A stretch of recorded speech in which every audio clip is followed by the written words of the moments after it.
بسم اللہ الرحمن الرحیم۔ تقوی کیا چیز ہے؟ ہم قرآن مجید میں متقون، متقین، ہدی للمتقین، تقوی کے الفاظ بہت زیادہ پڑھتے ہیں،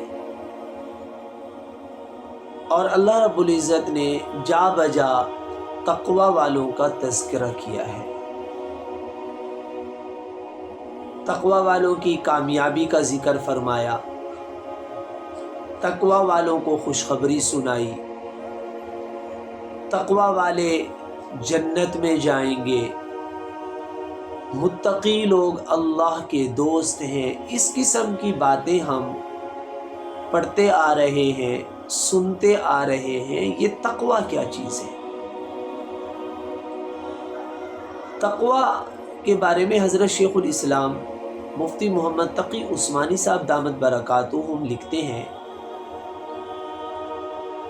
کہ تنہائی کے اندر، اکیلے پن میں، جب آپ کے ساتھ کوئی انسان نہ ہو، اس وقت بھی آپ کو گناہ کرتے ہوئے اللہ کا خوف آئے اور دل میں اللہ کا ڈر پیدا ہو، یہی تقوی ہے۔ چنانچہ تقوی کے ضمن میں ایک واقعہ نقل فرماتے ہیں حضرت والا کہ حضرت عمر فاروق رضی اللہ تعالی عنہ کی عادت مبارکہ تھی کہ آپ رات کے وقت گشت کیا کرتے تھے۔ ایک رات تہجد کے وقت گشت فرما رہے تھے، اور گشت کرنے کا مقصد ہی ہوتا تھا کہ کہیں کوئی پریشانی میں مبتلا نہ ہو، کہیں کوئی فقر و فاقہ میں مبتلا نہ ہو، کوئی کسی تکلیف میں مبتلا نہ ہو۔ اگر کہیں ایسا کوئی مل جاتا تو فاروق اعظم رضی اللہ تعالی عنہ اس کی مدد فرمایا کرتے تھے۔ تو آپ حسب معمول گشت فرما رہے تھے کہ ایک گھر سے دو عورتوں کی آواز آ رہی تھی، اور آواز سے پتہ چل رہا تھا کہ ایک بوڑھی خاتون ہے اور ایک جوان خاتون ہے۔ تو آپ سننے لگے کہ کیا باتیں ہو رہی ہیں۔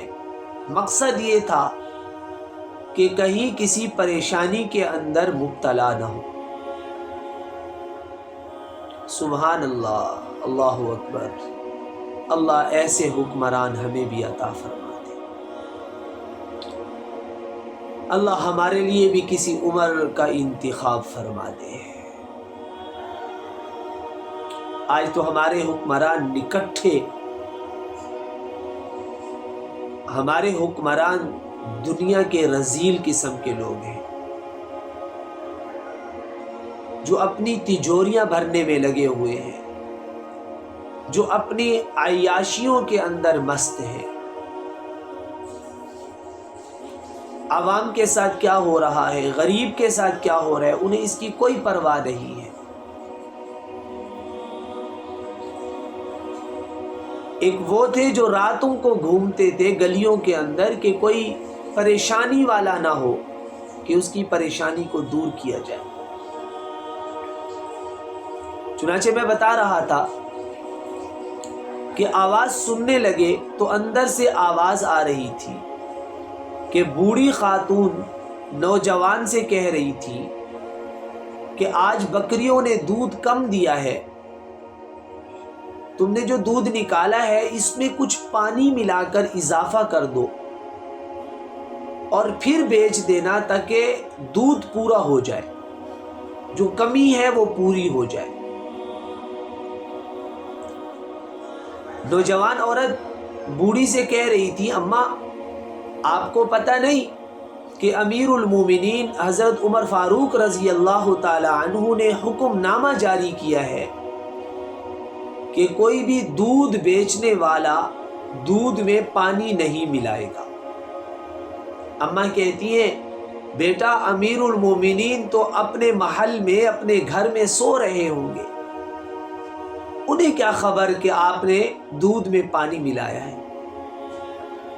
بچی بڑا پیارا جواب دیتی ہے یہی تقویٰ ہے۔ رات کی تنہائیوں میں اللہ کا خوف ہونا، اسی کو تقویٰ کہتے ہیں۔ ہم اپنے باہر کی زندگی اور تنہائی کی زندگی کو ایک جیسا کر لیں، یہ تقویٰ ہے۔ وہ نوجوان عورت کہتی ہے اماں امیر المومنین تو نہیں دیکھ رہے، لیکن امیر المومنین کا اللہ تو دیکھ رہا ہے۔ حضرت فاروق اعظم رضی اللہ تعالی عنہ کے دل پر اس بات نے ضرب لگائی۔ چلے گئے، صبح حالات معلوم کیے تو پتہ چلا کہ وہ ماں بیٹی ہیں، اور بیٹی کے بارے میں معلوم چلا کہ بیٹی اور جو لڑکی ہے وہ غیر شادی شدہ ہے، کنواری ہے۔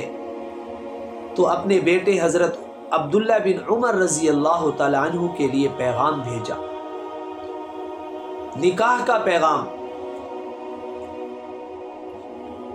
چنانچہ رشتہ بھی ہو گیا، شادی ہو گئی، اور اللہ رب العزت نے اس عورت، وہ جو تقوی دار عورت تھی، اللہ کا خوف رکھنے والی عورت تھی، اللہ نے اس کی نسل میں سے، نواسوں میں سے حضرت عمر بن عبد العزیز جیسے رحم دل بادشاہ کو پیدا فرمایا، جو 5ویں خلیفہ بنے۔ 5ویں خلیفہ سے مراد جو خلفائے راشدین کے کام کو آگے لے کر چلے اور عادل بادشاہ تھے، نیک بادشاہ تھے، وہ حضرت عمر رضی اللہ تعالی عنہ کی اس بہو جو تقوی والی تھی، اس کے بطن سے جو لڑکی پیدا ہوئی اس کے بطن سے پیدا ہوئی، اور یہ سارا کچھ اللہ نے تقوی کی بنیاد پر دیا۔ اور میں ایک اور کتاب کے اندر پڑھ رہا تھا، وہاں لکھا تھا کہ حضرت عمر رضی اللہ تعالی عنہ نے اپنی اس بہو کی ڈیوٹی لگائی، یہ خدمت ان کو دی کہ میں جب کبھی عدالت کی طرف جانے لگوں، عدالت میں تو فیصلے کیے جاتے تھے، عدالت میں تو جائز اور ناجائز، انصاف اور غیر انصافی کو دیکھا جاتا تھا، کہ جب بھی میں عدالت جاؤں، صبح عدالت جانے سے پہلے مجھے یہ جملہ روزانہ سنایا کرو۔ اور وہ خاتون روزانہ عدالت جانے سے پہلے کہتی تھی عمر تو نہیں دیکھ رہا، عمر کا خدا تو دیکھ رہا ہے، عمر کا اللہ تو دیکھ رہا ہے۔